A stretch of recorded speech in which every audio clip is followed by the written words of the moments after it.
If you're looking for a job in Web3, crypto, blockchain, this video is for you. My name is Richie. You can find me on the usual places on social media. Be sure to reach out to me if you have any questions about anything in this video. All links are going to be in the description and the comment section below. Now, this is a video you won't want to miss if you're interested in migrating to a full-time position in Web3, because this week has really been a week of growth. Be sure to stay to the end because I have come up with so many different insights of how you can be earning along the way. So if you haven't found a job as a community manager yet, but you would like to, there is a way that you can be earning along the way. And also how to really maximize the impact of your resume and LinkedIn profile. You won't want to miss this. Anybody watching this video right now, you do have an incredible advantage over other people, because not only am I a case study of someone who is looking for a community manager, moderator, growth hacker, social media manager position, but there is also a team behind me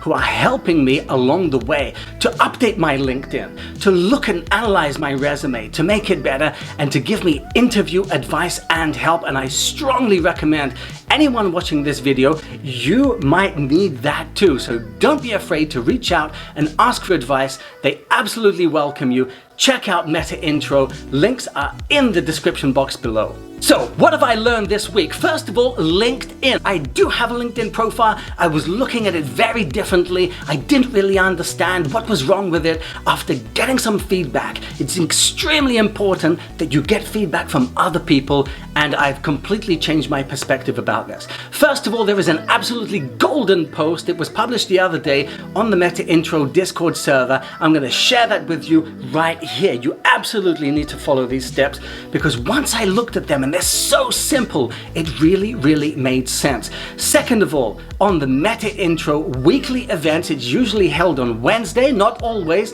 Take a look at the events list and sign up to them. Show your interest. Don't miss them, because when I watched it for the first time this week, I was pleasantly surprised of how the Metaintro team are taking case studies, and you can have that too. I've put a personal invitation for you in the description box below. They are taking case studies, for example, here. Take a look. And they start at the very beginning talking about the banners, your profile picture, your title, your opening headlines, and really giving you solid feedback and advice from a very objective standpoint. This is a huge problem, is that we are very proud of our work, and sometimes we do need that other person to look at it for you and say, hey, that isn't working. Thank you so much, guys. It really makes a very strong difference, and it can for you too. So be sure to join the event. It's a live stream, and they can take a look at your personal profile too. Links in the description. Also this week, my resume, I really wanted to take a good look at that. I wasn't getting the feedback. I made so many applications. I sent out my resume to so many different places, and I just didn't get the feedback that I wanted. People weren't contacting me. However, after I made a few adjustments, I got a cool interview this week that I want to tell you about. First of all, I found an extension. It's a Google Chrome extension, and it's called Jobalytics. Every time you search a job online, all you need to do is click Jobalytics. You can download it for free, by the way, and this is going to come up with the search terms, and it's going to match them with your CV, and it's going to tell you those popular terms that you need to have. Take a look at this. It's absolutely free. Link in the description.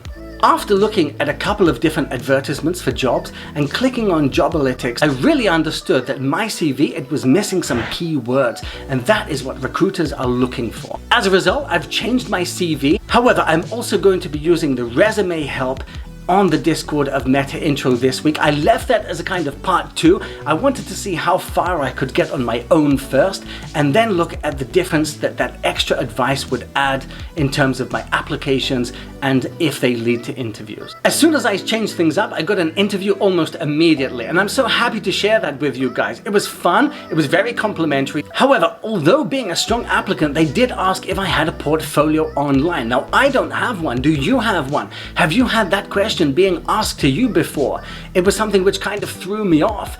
I don't have a dedicated website of my stuff. To me, my LinkedIn page, my YouTube channel, my Twitter page, that is my portfolio as far as I'm concerned. However, recruiters, they're looking for something different. They're looking for something dedicated. For example, Medium articles where you can actually show the content that you have created in a more concise way, I guess we can say. Another part of the interview which kind of threw me off, which I don't really like, I hate this actually, is when they ask you what salary do you expect? Because of course we want the most, we want to get the most out of this, but we don't want to kind of outprice ourselves. If I ask for $50,000 but actually their range is $40,000, then probably I'm going to be disqualified. And so, how is it that we can kind of turn that back on them and still play safe? Never answer straight across the bat your expectation.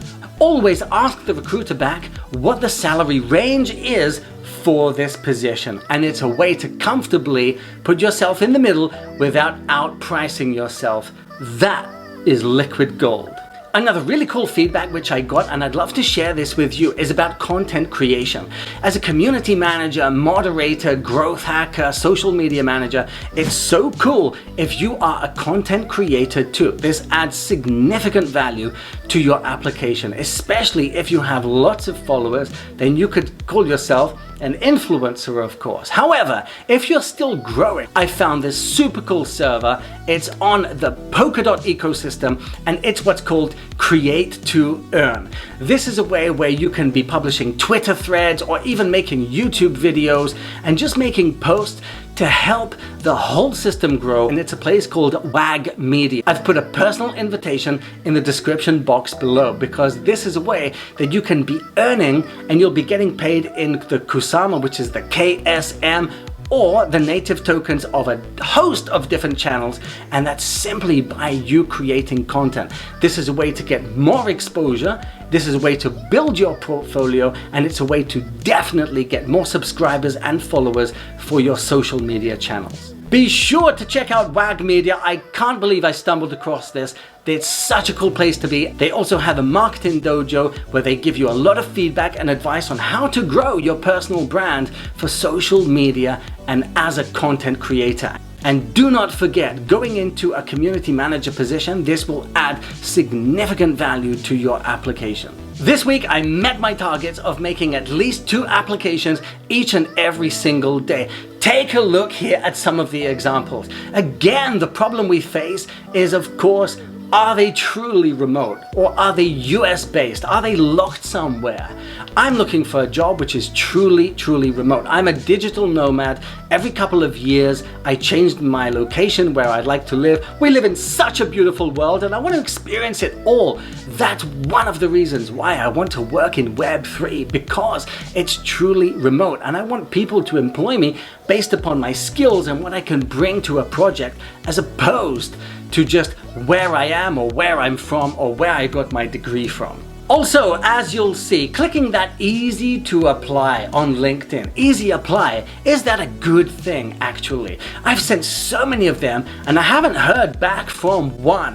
Why is that? Maybe easy apply, that's not such a good thing. Maybe it's a better opportunity if we have examples of applications like this, like on Binance. I applied to Binance this week and I had to actually put some time and effort into thinking about my application specifically for them. Now, if I just spam something in there, of course, that's going to be quite easy to see. However, I really tried to personalize it. Let's wait and see what happens. What do you think about the easy apply as opposed to more manually applying? At the same time, it is quite convenient when we have this box here and we can just click that LinkedIn and then it will fill out a whole bunch of information for you, or upload your resume and it will fill out a load of information for you. What do you think about that? Do you think it helps your applications? I'd love to know. This time next week, I could have a community manager job. It's only my second video. However, by the third video, I could already have a job. If you're looking to network, if you're looking to grow, be sure to reach out to me. You do know where. I'd also advocate joining the Metaintro Discord server because they are dedicated to Web3 jobs, the resume wallet of Web3, helping people just like you who would like to grow.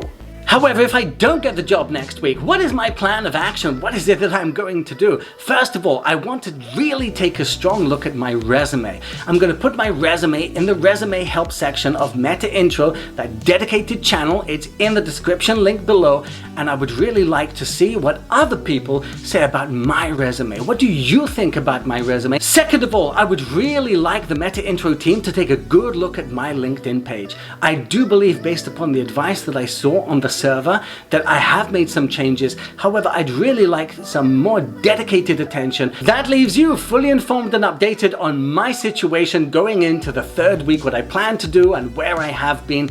I'd love to hear back from you. What do you guys think if you're looking for a similar position to mine? Are you looking to make that full transition from Web 2 to Web 3? What is it that you have found to be an obstacle? What are those golden opportunities? And also, what do you think about create to earn, when we can be earning native cryptocurrencies along the way and building our portfolio? I am so happy I found that. WAG Media, huge shout out, but also at the same time, Metaintro, thank you for this opportunity.